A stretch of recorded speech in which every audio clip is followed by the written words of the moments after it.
em primeiro lugar, agradecer nas pessoas que já estão aqui, ao SEBRAE, esse convite, que eu venho de muito bom grado. Não é a primeira vez que eu venho nessa casa, e, inclusive, já tive a oportunidade até de escrever um livro promovido pelo SEBRAE. Então, isso me deixa muito satisfeita, essa minha presença aqui, até porque, se uma jovem doutora brilhante que me antecedeu disse que, como professora, ela é professoral, imagine uma sênior, o que é que vocês têm pela frente.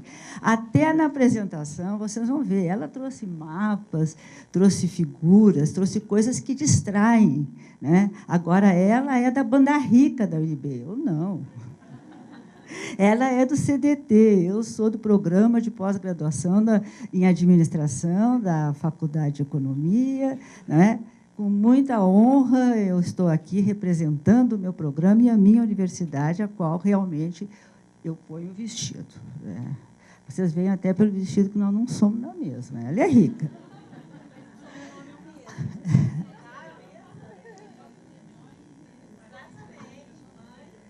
Isso é uma coisa meia... Eu nunca boto Eda Castro Lucas, eu boto Eda Souza para vocês não me confundirem, porque ela já passou, então eu tenho que me cuidar agora, né? Bom, vejam como a minha apresentação, essa sim é de professora, tem título, tem nome embaixo, tem e-mail. Pode passar a próxima, por favor? Ah, sou eu, é? Olha, gente, tecnologicamente, me desculpe, senhora tecnologia, mas eu sou péssima. Eu não sei em que botão que eu aperto isso aqui.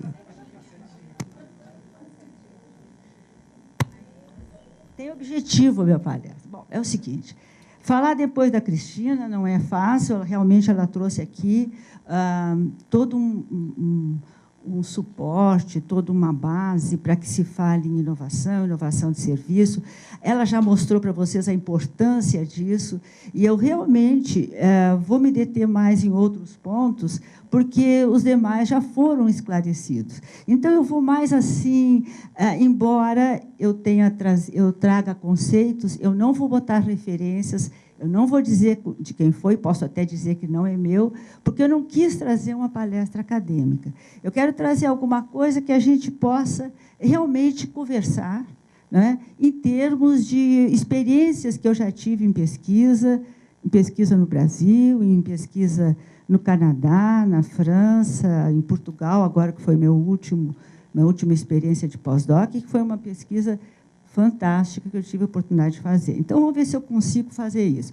Então, eu venho aqui para refletir um pouco sobre práticas, né, que são desenvolvidas nas empresas e cultura e inovação em serviço. Porque, veja bem, a inovação sendo a base principal de uma empresa. Eu estou considerando que não posso ter uma empresa e que não posso ser empreendedor sem inovar. Que inovação e empreendedorismo andam de braços dados, que se tirar a inovação, não tem empreendedor. E, nesse momento, eu não estou chamando o empreendedor o empresário unicamente, porque eu posso até ser um empresário que não seja empreendedor. Tem um professor empreendedor, tem um médico empreendedor, tem uma pessoa empreendedora, mas, veja, essa pessoa empreendedora, que vai formar uma equipe empreendedora, porque também ela não empreende sozinha, ela está ligada com a inovação, então ela precisa de um ambiente para que a inovação aconteça, que eu estou chamando de cultura. Mas essa cultura, como é que eu vejo?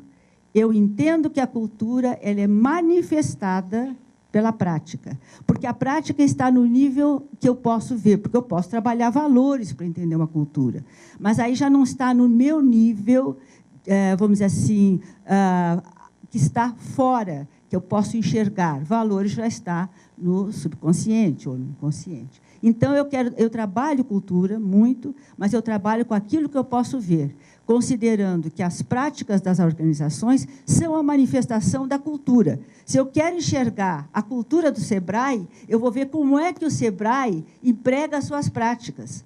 E aí nós vamos ter diferença do SEBRAE nacional, do SEBRAE no Pará, no SEBRAE na Amazônia. Por quê? Porque aí tem as culturas que vão interferir também as locais.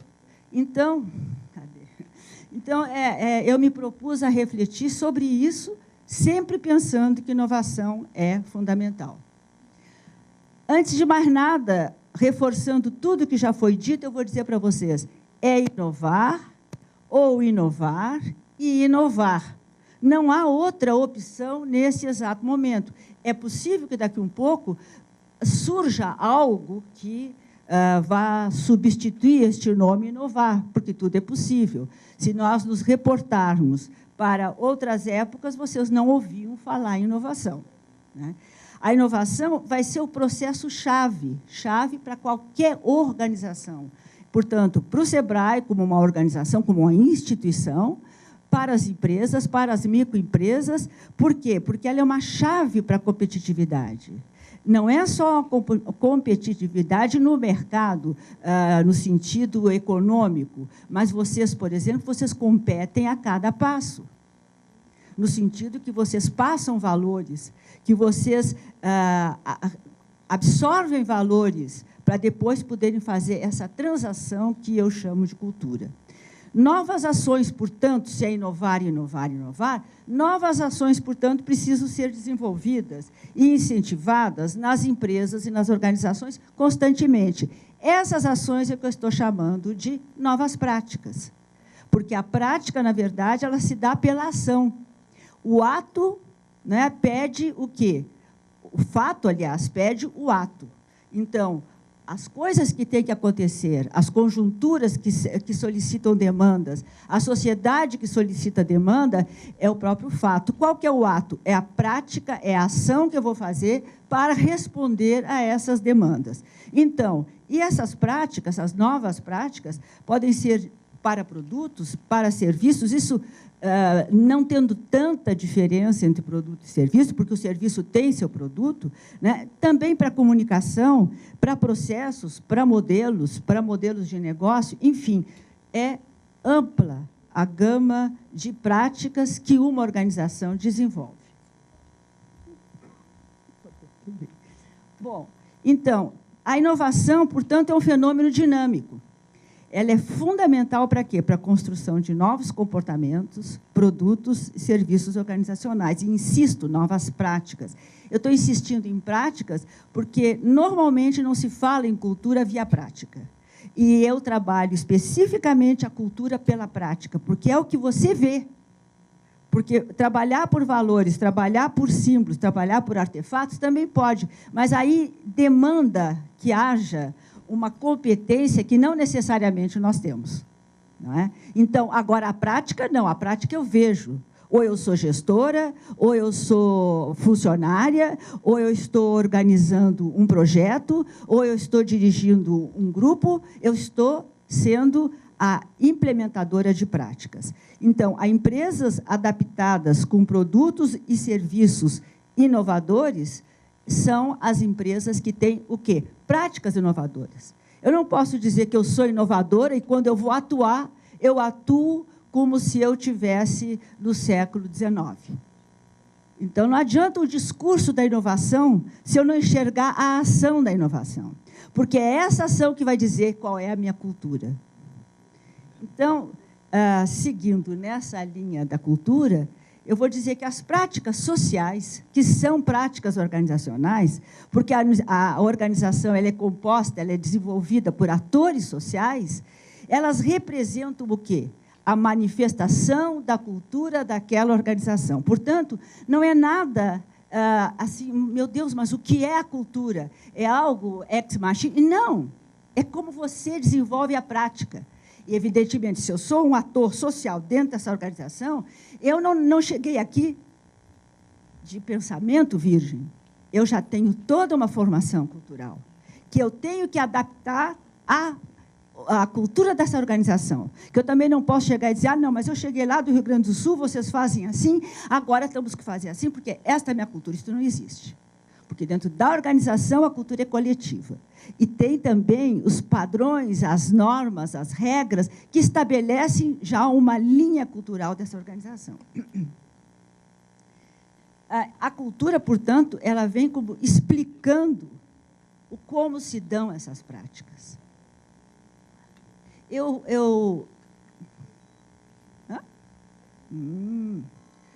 O problema todo é que teve uma época, eu já trabalhei com cultura com várias linhas teóricas. Aí chegou um ponto que eu tive uma certa assim, depressão acadêmica, porque eu não encontrava assim, uma explicação para mim. Eu ia estudar cultura por valores, claro, é fantástico, tem toda uma linha de Schwartz, tem Hofstede, que também trabalha a prática, mas tem grandes nomes. Mas aí eu não ficava tão satisfeita, porque eu entendia assim, que eu estava em roda, sabe, arrodeando assim. E eu digo, mas eu quero encontrar algo. Aí foi quando eu tive a oportunidade de ir embora para o Canadá, fazer um pós-doutorado, e que fui trabalhar com um antropólogo. Primeira vez na minha vida. Eu, de início, de origem matemática e física, com um doutorado em sociologia, trabalhando com um antropólogo. Era uma coisa fantástica, uma experiência maravilhosa. E aí eu comecei a entender a cultura de outra forma. Ele me dizia, Eda, se você quer ver a cultura numa organização, veja como é que as pessoas se mexem, como é que elas fazem as reuniões, como é que o gestor passa as suas determinações, como é que as tarefas são distribuídas. Existe critério? Não existe critério? Quando o diretor manda uma pessoa fazer um congresso na França, quem é que ela manda? Tem um critério ou ele manda um amigo? Quer dizer, tudo isso vai me dizer se essa organização é uma organização autoritária, se ela é uma organização democrática ou não, porque é muito fácil falar democracia. O que é isso, democracia? Né? Igualdade? Não. Porque igualdade, no fundo, é totalitarismo. Então, nós precisamos entender a prática. E eu fiquei fascinada por isso, confesso, e estou trabalhando até hoje. Tenho feito várias pesquisas e tenho tido assim, respostas fantásticas. A menina do tempo não me mostrou nada, então eu estou tranquila? Tá. Então, ela tem tido respostas fantásticas, gente. Eu fiz agora uma pesquisa que acabou da Polícia Federal, da Polícia... Meu Deus, a Polícia Federal está tão entranhada nos meus miolos. Na Polícia do Distrito Federal, na Polícia Militar, PM, com um aluno que foi me orientando, foi uma pesquisa, assim, fantástica, brilhante. Nós estudamos as práticas desenvolvidas dentro da PM, o que isso, por outro, eu entendi assim a cultura, o que isso interferia na identidade policial e como é que isso se refletia no desempenho dos policiais, oficiais e tal. Olha, as surpresas que se teve foram fantásticas. Agora, nesse exato momento, estou muito empolgada, porque eu estou com um aluno que defende a tese dele agora no dia 29, estão todos convidados, às 14h, lá no UNB. Se ele sabe que eu estou fazendo esses convites, ele morre. Mas que nós estamos estudando o quê? As práticas, ou seja, a cultura, as manifestações culturais, a inovação em serviço e o desempenho do processo de contratação e compras da Câmara dos Deputados.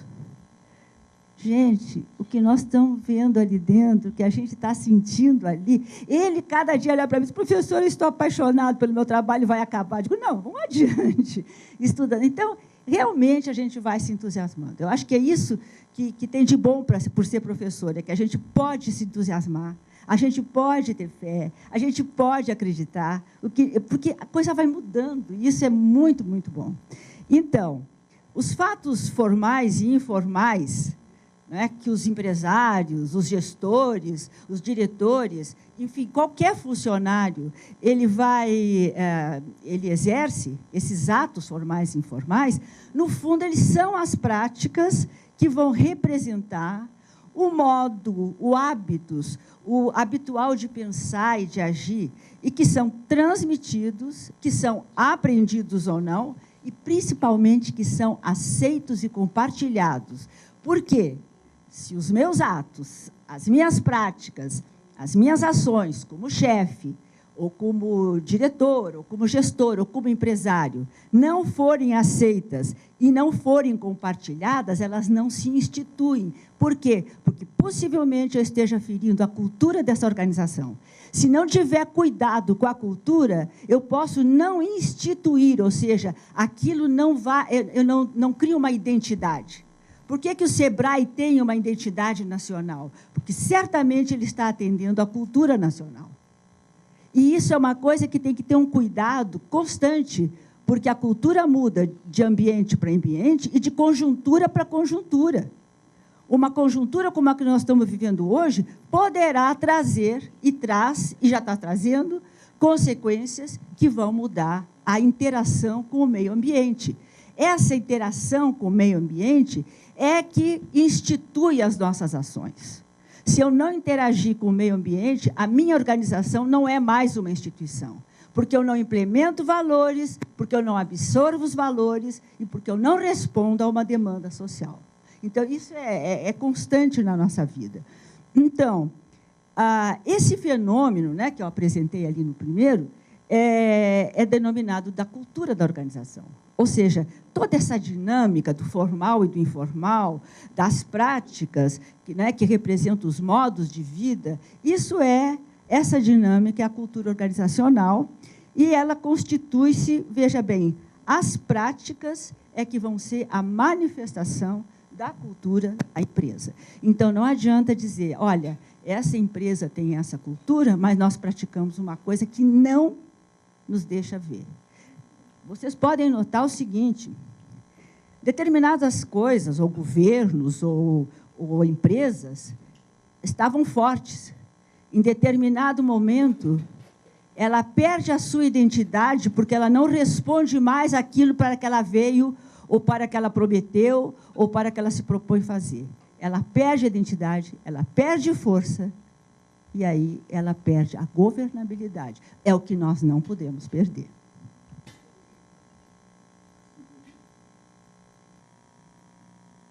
Portanto, vejam, a cultura, eu vou entrar mais em cultura, né? A Cristina falou já muito em inovação e muito bem falado, eu ainda nem cheguei lá. A cultura organizacional, ela tem também uma coisa interessante. Ela, para ser estudada, ela tem que ser pensada também a história dessa organização.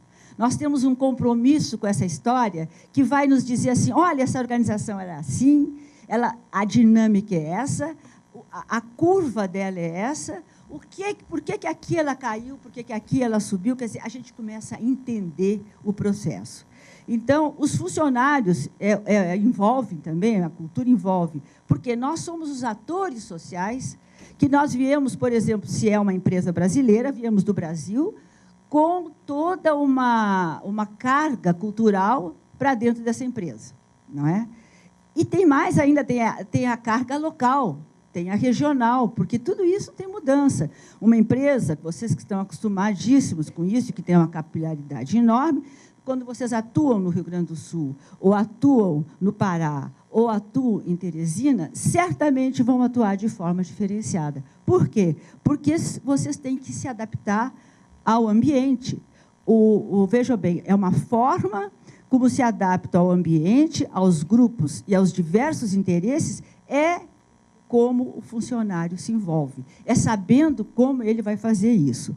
Então, a cultura organizacional, na verdade, ela vai direcionar as pessoas, ela vai direcionar os funcionários em relação ao seu trabalho, ao comportamento, à forma como se comunicam. Por exemplo, eu já tive gestor que vamos dizer assim, a lógica da gestão era o rádio corredor.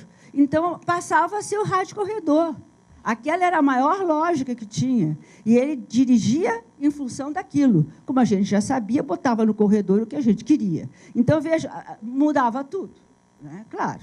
Então, a comunicação, por exemplo, a cultura organizacional influencia o comportamento dos empregados, os sistemas de controle informal, os procedimentos e também o exercício da autoridade. Vejam bem, quando vocês entram num Banco do Brasil, lá tem toda uma doutrina, que é um corpo de valores, que vai dizer como que aqueles funcionários vão se comportar.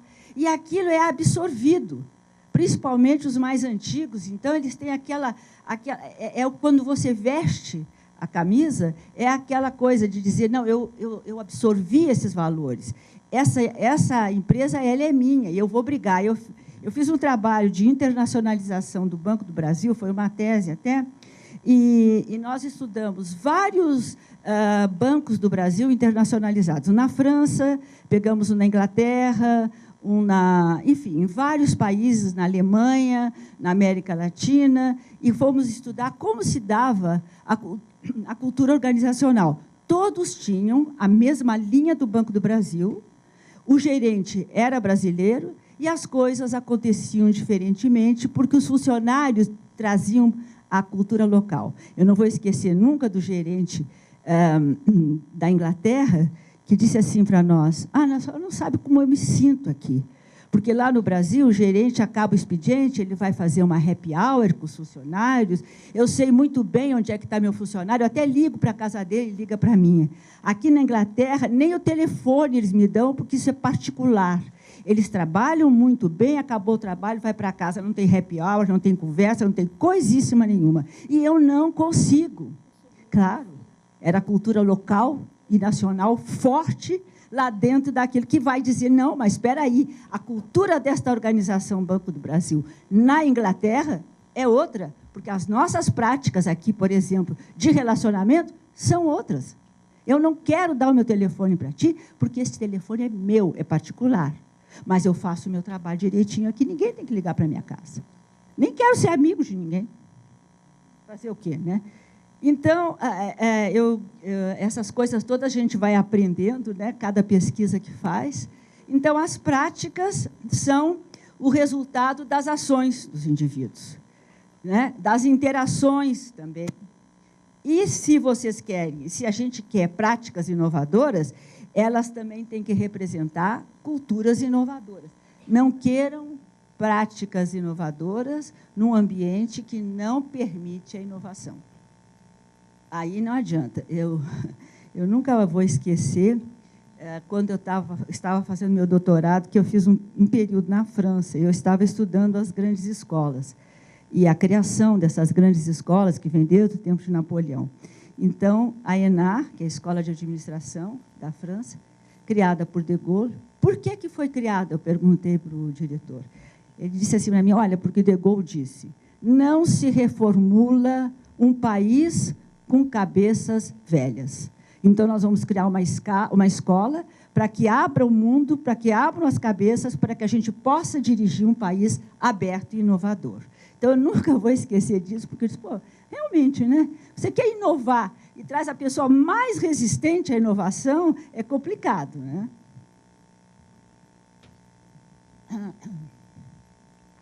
Portanto, vocês trabalham com pessoas com visões diferentes. Por quê? Porque elas têm culturas diferentes. Tem que haver um respeito a isso. Bom, evidente que tudo isso já foi dito, né? Eu não quero me estender muito, porque vocês também vão fazer perguntas. Lógico que modelos, momentos diferentes também trazem reações distintas, que contextos diferentes também vão representar formas de agir diferentes.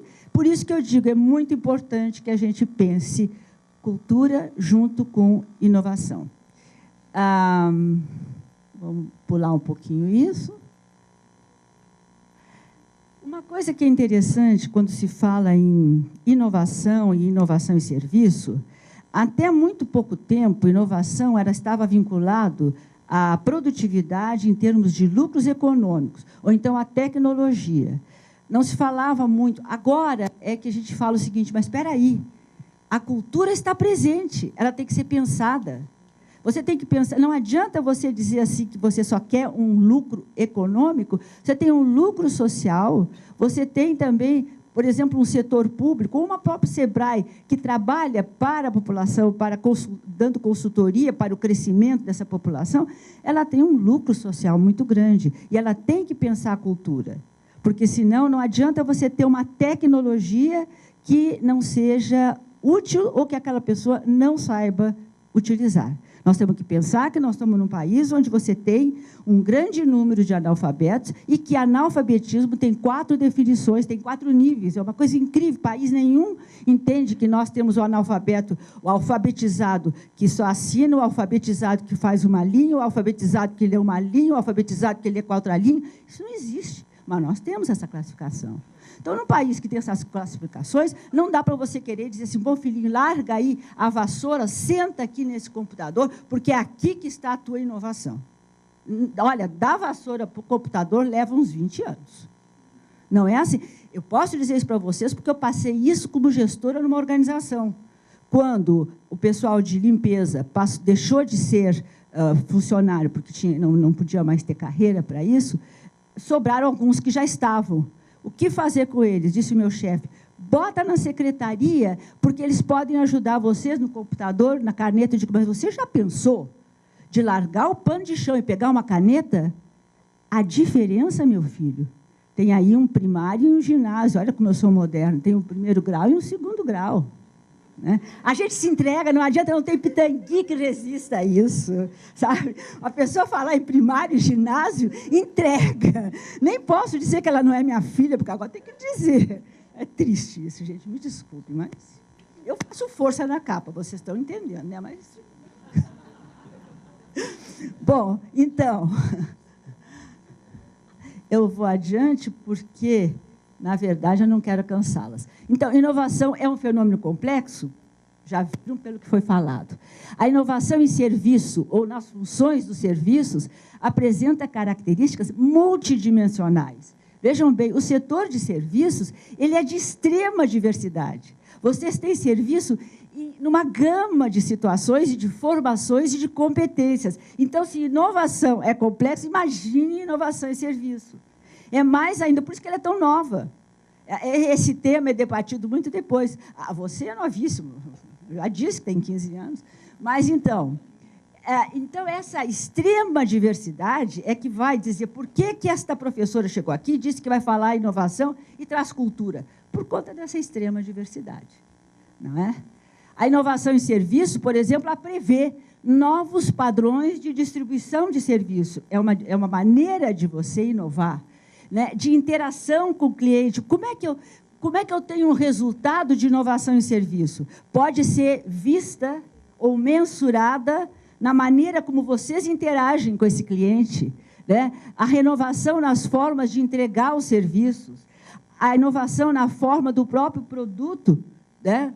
E o aproveitamento do potencial de novas opções de tecnologias. Portanto, o fato de falar em inovação de serviço, não se deixa de pensar em inovação tecnológica, não precisa deixar de pensar em produto, nada disso. É mais um adjetivo, inovação em serviço. Bom, agora aqui sim, inserção de novas práticas nas organizações, como? Porque eu estou falando e diria assim, eu vou dar alguma ideia, como nós poderíamos fazer isso na prática, realmente, que deixa a teoria de lado. Veja bem, criar ambientes propícios à inovação.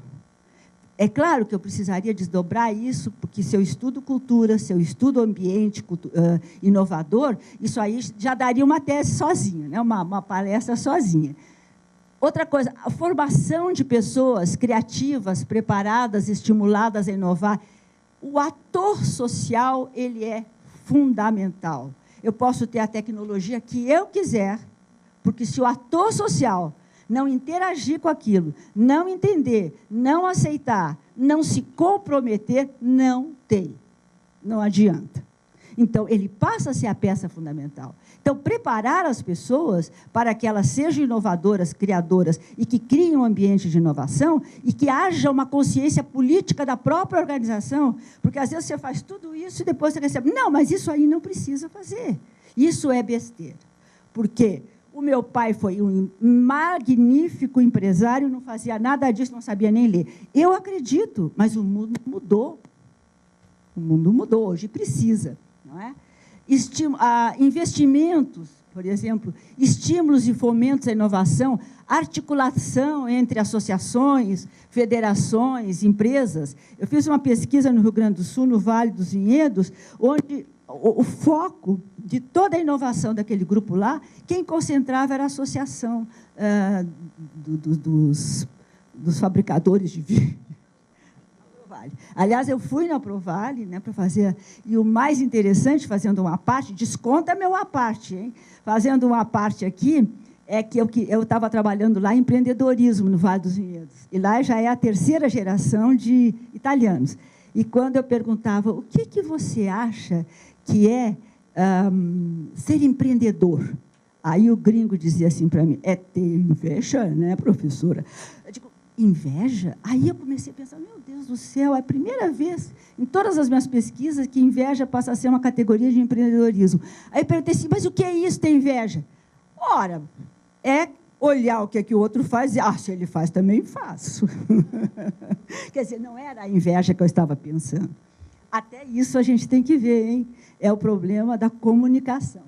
Então, formação de redes, gente, vocês já são a rede propriamente dita. Vocês fazem rede no Brasil inteiro. Vocês têm a faca e o queijo, que para mim tem que ser sem lactose, na mão. Então, desenvolvimento de parcerias, inclusive conosco, a universidade. Agora vem o marketing. É fundamental, porque as nossas missões são diferentes, as nossas posturas são diferentes, mas é para isso mesmo, é para acoplar. Porque se eu fizesse o trabalho do Sebrae, eu não podia estar lá, tinha que estar aqui. E não tem mais vaga para mim, quer dizer, eu seria uma desempregada. Então, desenvolvimento de parcerias, programas e projetos para auxiliar empresários no desenvolvimento de práticas de inovação. Eu estou com 2 teses de doutorado. Quem quer? Quem quer? Desenvolvimento de práticas de inovação, desenvolvimento de competências que permitam, e aí vem a professora falando todo o tempo em competências. Se eu não pensar nisso, mas eu tenho que identificar competências que permitem aceitação e implantação de novas práticas. Quais são os indicadores dessa competência? Não adianta vamos criar competências, aí eu ensino a abordar. Mas não era bem isso que eu precisava naquele momento, né? Então, tudo isso pode levar a quem? A criação e implantação de novas práticas organizacionais. Aquilo tudo que, desde o começo, eu estava falando. O caso do Brasil, rapidamente, né? Por várias pesquisas que eu já fiz, inclusive tem algumas coisas escritas, as práticas organizacionais são manifestações enraizadas nas nossas características de colonização, inclusive. Vocês veem quantas diferenças regionais. Nós temos a influência europeia, né, que nós temos a africana, nós temos a influência do nativo. Dentro da Europa, a influência forte da Península Ibérica. Então, entender um pouco essas coisas, o nosso núcleo cultural, é extremamente importante para ver por que uma cooperativa tem tanta dificuldade de se criar no Brasil. Porque, culturalmente, nós não somos cooperativos. Mas isso não quer dizer que isso é um destino que a gente não possa mudar. Não. O fato de, culturalmente, existir uma tendência não quer dizer que não se possa mudar. Está aqui o Sebrae para fazer isso. Né? Essas práticas podem ser... Isso aqui é muito interessante no Brasil. O Brasil ele é típico de ter práticas extremamente tradicionais caminhando com práticas extremamente novas. Eu costumo dizer que nós somos, de um lado, paleontológicos, de outro lado, pós-modernos. Porque, às vezes, você tem uma prática extremamente nova e uma cabeça ainda do século XVIII, ou vice-versa. Então, você tem um projeto, e depois, quando você vai aplicar, você tem uma burocracia tamanha que, quando você resolve que aquela prática burocrática, você não sabe nem de onde saiu, quando aquilo acontece, aquele computador que eu ia comprar, todas aquelas dimensões não servem mais, porque nem existe. Então, essas duas coisas no Brasil caminham muito juntas. Aquilo que é muito arcaico com aquilo que é muito novo. Então, isso é outro desafio para o gestor brasileiro. Né? Em função das características locais, regionais, que definem as características, as subculturas. Bom, o maior, vamos dizer, vetor de explicação da cultura nas empresas é a própria cultura nacional e a local também. Né? Portanto, as empresas são um mosaico de práticas locais e nacionais. Não é nada monoblótico. É realmente... Nós trabalhamos na criação de figuras e de estátuas por meio de mosaicos. Não, um azul, um amarelo, é o que vai desenvolver aqui. Sim. Ela não, agora eu falei tanto em cultura que eu tenho que dizer, ela não é autônoma, ela não é a panaceia. Na verdade, determina as práticas, mas as práticas é que estão enraizadas dentro da cultura. Por isso que a gente tem que entendê-la. E, afinal, a pergunta que era mais importante ficou: como inovar na prestação de serviços? Vejam, são coisas que eu posso daqui uns tempos encontrar com vocês e perguntar, já tem a resposta? Pelo menos me trouxeram algumas linhas, algumas palavras escritas ou ao vento, para que eu possa pensar que realmente a gente está entendendo o que é serviço, porque não é fácil. Serviço tem o prestador do serviço, tem o comprador do serviço, tem todas as, vamos dizer, os elementos materiais e imateriais, e tem um produto. Se houver mudança, você tem inovação. Se não mudar nunca, tem inovação, professora? Ela é a expert aqui, a pergunta é para ela. Gente, nem me deram o sinal que acabou. Posso falar? Assim é. Posso contar todas as pesquisas que eu estou fazendo? Gente, eu não quero cansá-los. Eu realmente trouxe umas apresentações muito professorais, porque realmente quem faço sou eu, correndo entre uma aula, um orientador, um orientando, um bife que está na panela também, porque essas coisas acontecem com a gente também come, né? Então, realmente, a minha palestra foi apresentação muito simples. O que eu quero passar aqui para vocês, no fundo, é o seguinte: nós temos que entender que a inovação é algo conjuntural e que veio no mundo como um todo e que nós não podemos nos retirar, porque nós não podemos hoje nos retirar da ambiência global, sem esquecer a nacional e muito menos a local. Portanto, essa dinâmica, essa lógica que costura o global com o nacional e com o local não é fácil. Mas acontece que as tecnologias, a televisão, elas trazem tudo isso. Então, nós temos que trabalhar. Eu sou do tempo que a televisão, pelo menos, existia em outros lugares, mas não estava no Rio Grande do Sul, porque não tinha torre.